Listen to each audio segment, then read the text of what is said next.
7 de la mañana con 36 minutos. Gracias por acompañarnos, por seguirnos a través de la señal de Ecuador TV y Gama Visión y de este espacio Primera Impresión.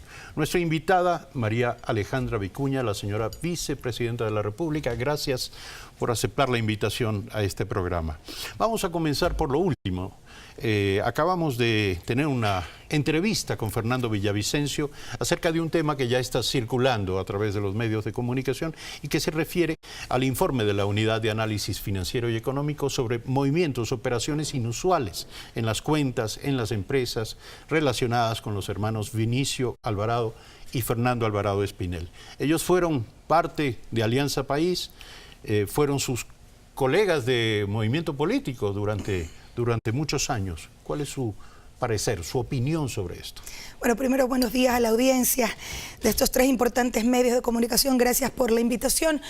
La postura que hemos tenido siempre, quienes somos unos convencidos de que la revolución ética debe de reivindicarse permanentemente en cada una de nuestras acciones.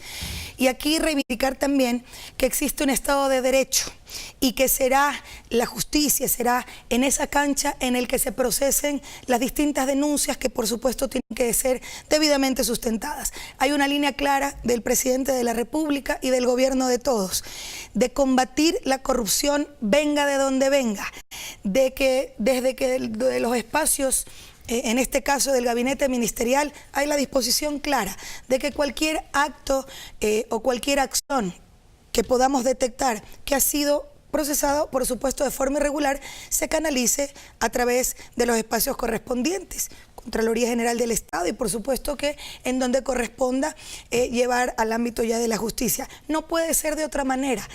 La ciudadanía, nuestros mandantes, la gente, el pueblo ecuatoriano demanda de transparencia en la función pública. Y si es que han existido hechos que no están apegados a la ley, que incluso puedan generar algún tipo de preocupación por malos manejos, evidentemente deberá ser la justicia la que procese estos casos como corresponde. El presidente Lenín Moreno ha sido enfático.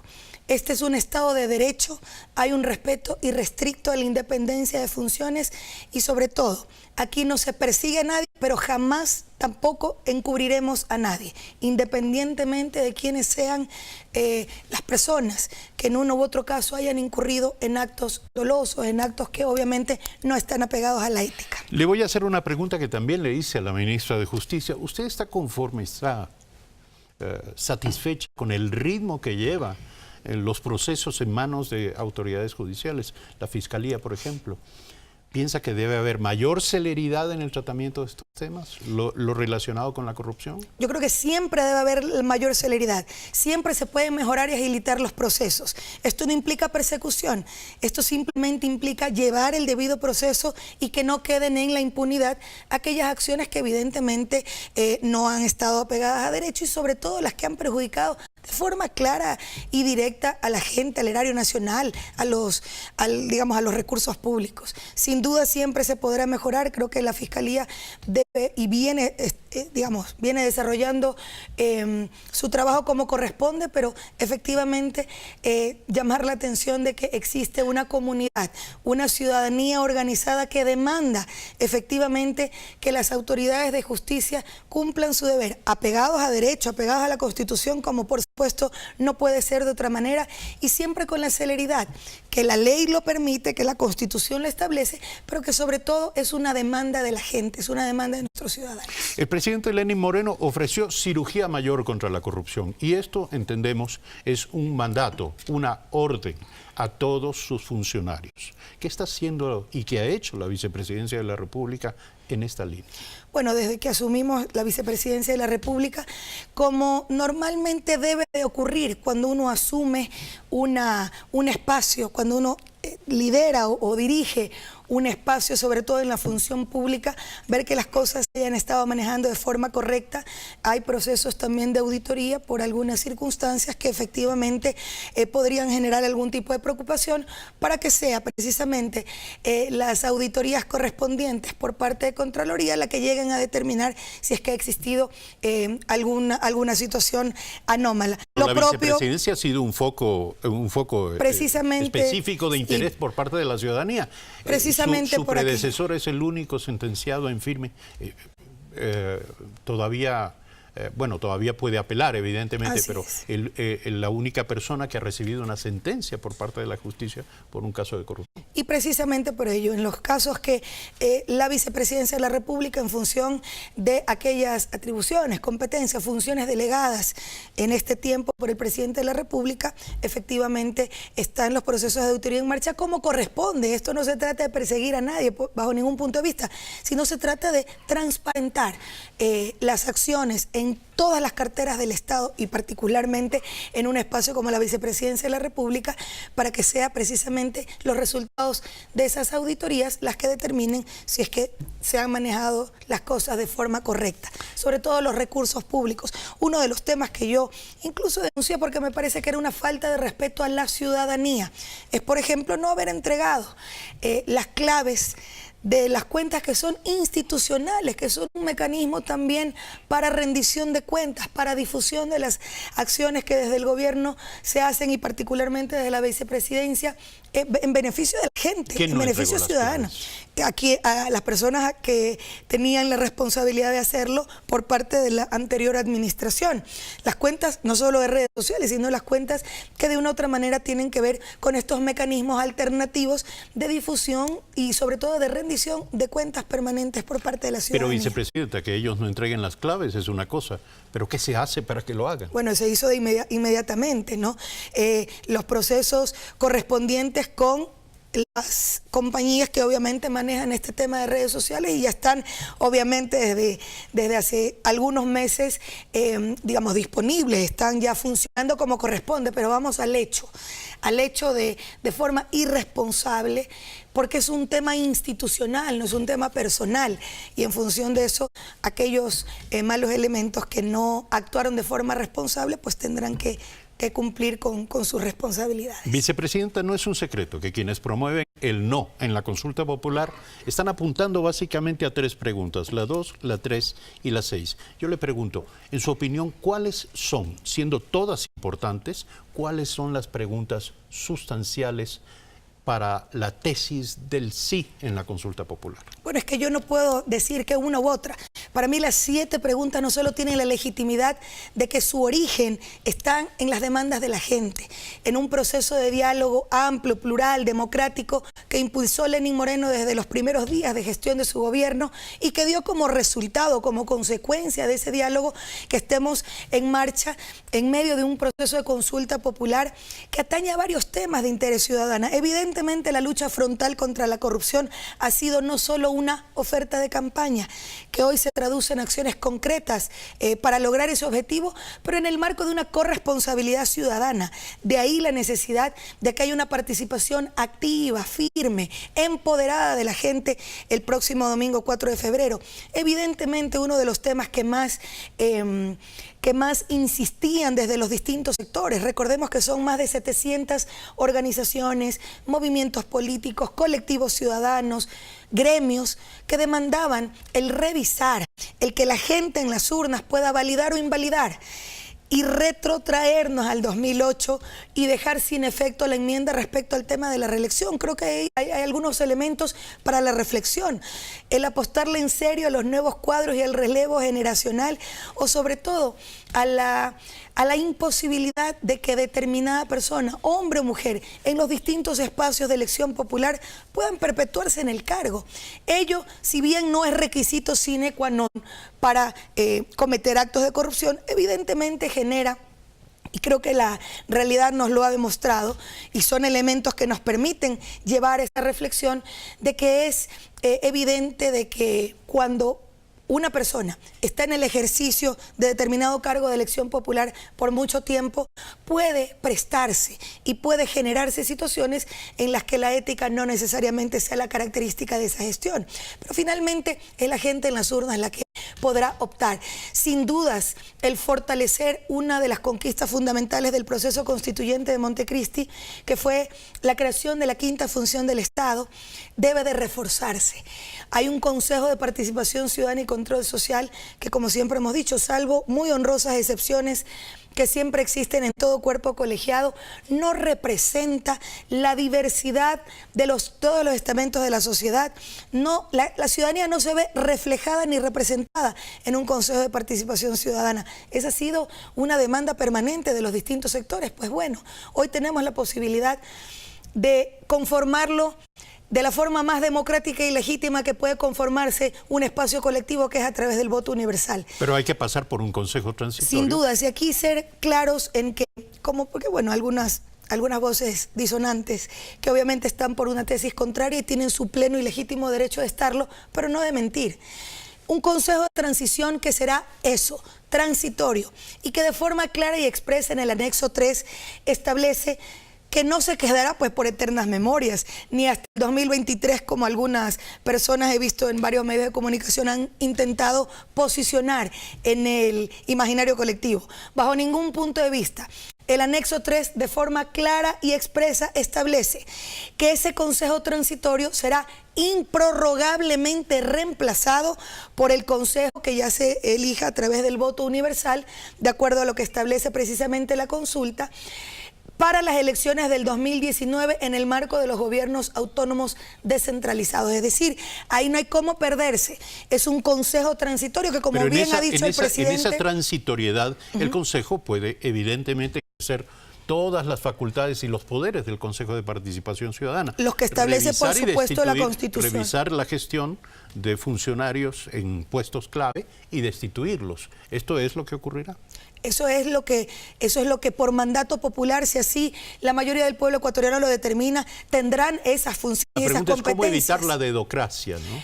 El presidente ha sido enfático en reiterar que efectivamente uno de los objetivos es ciudadanizar un Consejo de Participación Ciudadana y Control Social que no refleja esa diversidad, en la que la gente lamentablemente no se siente representado, insisto, salvo honrosas excepciones.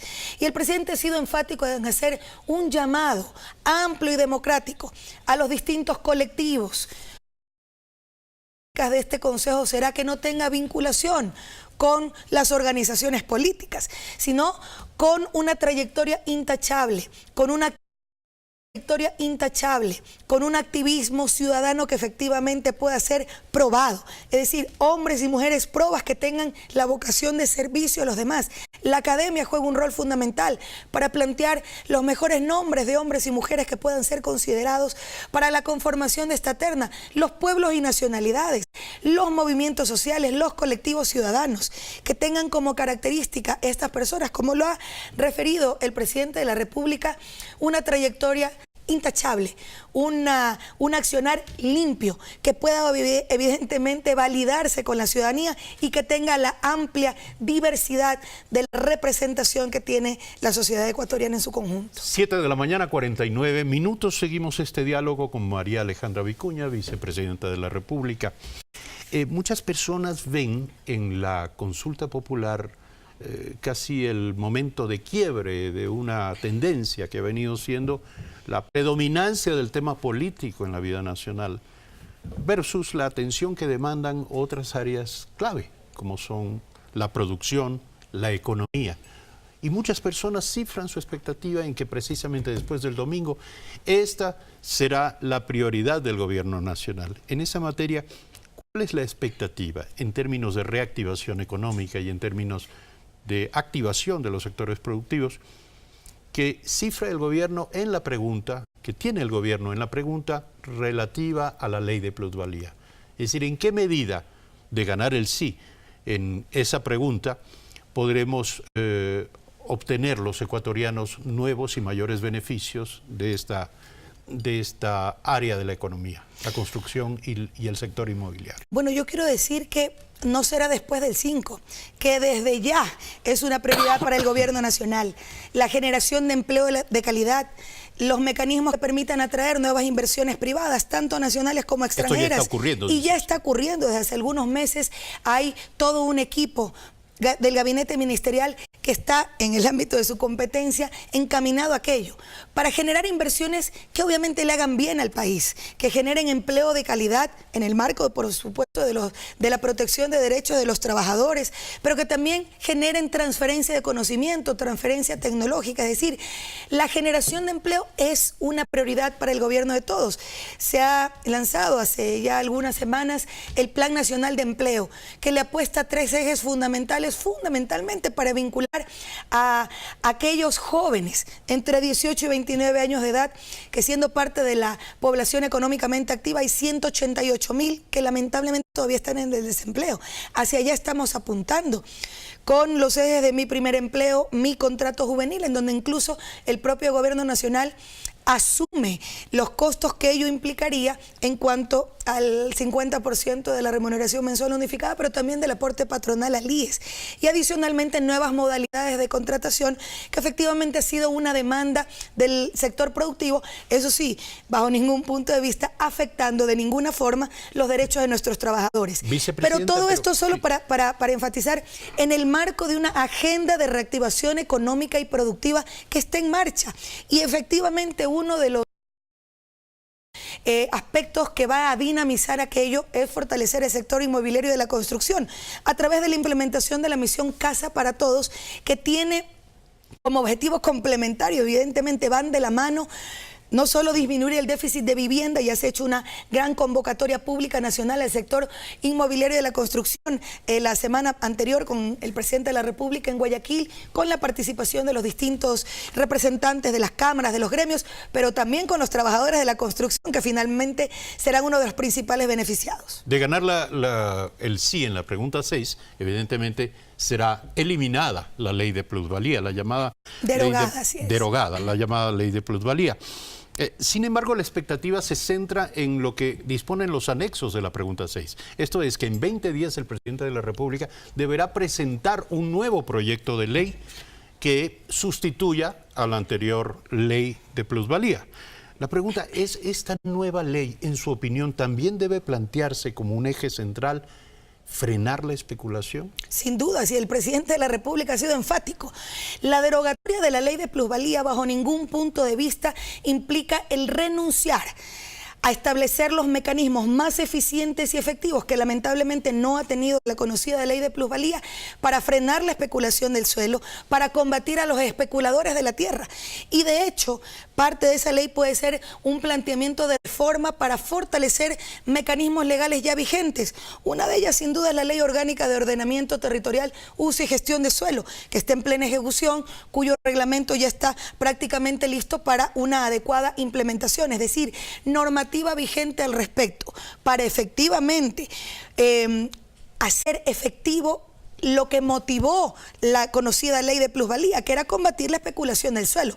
Eso sigue siendo una consigna del gobierno nacional, lo ha reiterado el compañero presidente, pero si esta ley, la conocida ley de plusvalía, lejos de cumplir ese objetivo, afectó junto a otros factores que indiscutiblemente afectaron al sector de la construcción, el que se haya contraído en un 8%, un sector que es evidentemente dinamizador de la economía en los territorios. Eso le apostamos obviamente el 4 de febrero, a no renunciar obviamente al sentido mismo y a la decisión de combatir la especulación del suelo, sino efectivamente a no afectar a un sector que es clave en este objetivo de reactivar la economía, la producción del país a través del sector inmobiliario de la construcción. Tendrán 20 días para presentar este proyecto. Habrá una consulta intensa, rápida, con varios sectores para llevar las mejores ideas a este proyecto de ley. Tenga la seguridad que sí. El presidente de la República ha sido enfático, nada para ustedes sin ustedes. Y aquel proyecto de ley que puede ser un proyecto reformatorio para reforzar las leyes que ya están vigentes y que tienen mecanismos importantes, como mencionaba yo, la Lotus, para frenar la especulación del suelo o combatir a los especuladores de la tierra, efectivamente se hará en función de lo que disponga el mandato popular el 4 de febrero. Señora vicepresidenta, hace pocas horas algunos delincuentes digitales robaron la base de datos del Plan Toda una Vida. 400.000 ecuatorianos y ecuatorianas comenzaron a recibir mensajes falsos acerca de que tenían que acudir a llevar ya el documento que certificaba la entrega de su vivienda.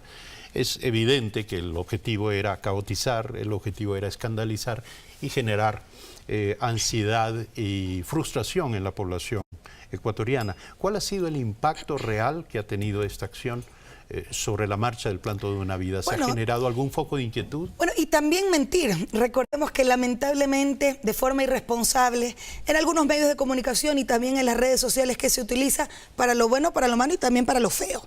Una cosa realmente que la gente rechaza, que la ciudadanía sin dudas repudia. Cuando se pretende decir de forma absurda que ya nuestros niños no van a tener libros ni uniformes, que ya no se van a entregar las viviendas y que se las va a vender, o que la universidad va a tener un costo en la universidad pública. Es decir, absurdos que ya rayan en la desesperación de aquellos que lamentablemente, y digo lamentablemente porque siendo el proceso de consulta popular un ejercicio democrático que pretende, más allá de lo que el 4 de febrero se determine en las urnas por voluntad popular, que estamos convencidos, no solo porque así lo dicen las encuestas, sino porque sentimos y hemos visto y palpado a lo largo y ancho del país un respaldo multitudinario a esas tesis, precisamente porque, como mencionaba, se originan en unas demandas ciudadanas, en planteamientos de la ciudadanía como respuesta y como resultado del gran diálogo nacional.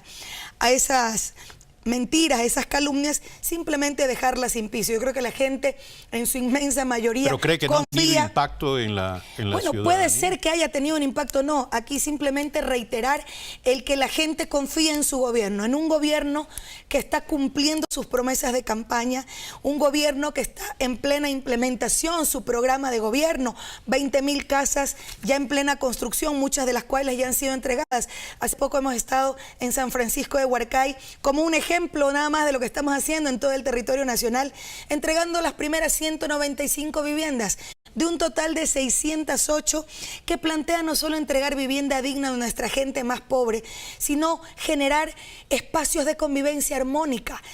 La construcción de comunidad es un objetivo central, no solo en el marco de la misión Casa para Todos, sino en el objetivo de implementar una nueva agenda urbana en donde la organización barrial y comunitaria es una pieza clave. Hemos entregado ya, hace poco en Gualaceo, hace pocos días, 1.500 títulos de propiedad a pequeños agricultores y campesinos, que se suman a los más de 25.000 títulos de propiedad que desde el Ministerio de Agricultura se están entregando en el marco de la gran minga agropecuaria, que ya ha colocado 540 millones de dólares a través del Banco del Pueblo, a través de Ban Ecuador, precisamente para fomentar estos temas. Es decir, hay un programa de gobierno que está en plena ejecución, hay ya el lanzamiento de un programa de fortalecimiento y de revalorización de las carreras técnicas y tecnológicas. Es decir, hay un programa de gobierno que está en marcha, hay un cumplimiento firme de la palabra del presidente en el marco, obviamente, de un proceso de diálogo nacional que ha permitido estos importantes resultados, atender al sector productivo cuando se han disminuido entre el 13 y el 19% las tarifas eléctricas en horario nocturno, y que se suma a una disminución del 50%, por ejemplo, en las tarifas de alumbrado público. Es decir, hay un proceso de diálogo que está en permanente fortalecimiento con los distintos sectores y sobre todo obras tangibles y concretas en beneficio de nuestra gente. Señora vicepresidenta, después del domingo, porque usted ha estado recorriendo el país, ocupándose de muchas temáticas y su exposición de ahora nos confirma en ello. Usted está en conocimiento de muchos temas, pero después del domingo, ¿se enfocará usted en tareas específicas de acuerdo a las instrucciones del presidente de la República? Bueno, después del domingo viene sin dudas el post-consulta, es decir, las acciones y las coordinaciones necesarias para la implementación de ese mandato popular. Seremos absolutamente vigilantes de que ese mandato popular se cumpla en coordinación, obviamente, con las distintas funciones del Estado, como no puede ser de otra manera, una coordinación que es necesaria a nivel interinstitucional. El presidente de la República ha manifestado pues que él será quien determine y quien difunda cuáles son las responsabilidades y las funciones que me encomendará. Ahorita estamos enfocados precisamente en este encargo que surgió desde octubre y que obviamente ya está encaminado, está en marcha el proceso de consulta popular que terminará el próximo 4 de febrero con el resultado de nuestros mandantes del pueblo ecuatoriano, que estamos convencidos. ¿Confía usted en el triunfo del sí? No dudo del triunfo del sí, pero más allá de eso, debemos ser enfáticos en que nosotros con la consulta popular reivindicamos nuestro derecho de ejercer plenamente la participación ciudadana como un cimiento fundamental en la construcción de un Estado democrático. Eso es lo que fundamentalmente reivindicamos. El triunfo de sí creo que es evidente, insisto, porque nacen esas preguntas y esos temas de la voluntad de la gente reflejada en los diálogos ciudadanos, pero que definitivamente aquí lo central es el fortalecimiento de la democracia y de la participación de nuestra gente. Así que hacer una invitación y un llamado a todos los ecuatorianos y ecuatorianas de forma cívica, patriótica, responsable, acudir este 4 de febrero a las urnas. ¿Dónde votará el domingo? Y votar por el país y por el futuro. ¿Dónde votará usted el día? En la Universidad Católica en la ciudad de Guayaquil. Muy bien, queremos agradecerle por haber aceptado la invitación a este programa, María Alejandra Vicuña, vicepresidenta de la República. Y para cerrar este espacio informativo, queremos invitarle, señora vicepresidenta, igual que a nuestros televidentes, a buscar y leer el diario El Telégrafo, que este día trae un interesante reportaje, información sobre lo que está ocurriendo en San Lorenzo. El FBI, funcionarios de este servicio de investigación de la Oficina Federal de Investigaciones de los Estados Unidos, se han sumado a los equipos de la policía y del ejército ecuatorianos que están buscando evidencias, pruebas para determinar la responsabilidad por el atentado terrorista en San Lorenzo el pasado fin de semana. Este tema y otros interesantes temas en la edición de hoy de Diario El Telégrafo. Gracias como siempre por la sintonía que nos han dispensado y mañana desde las 6:55 estaremos nuevamente con ustedes. Tengan una muy buena jornada.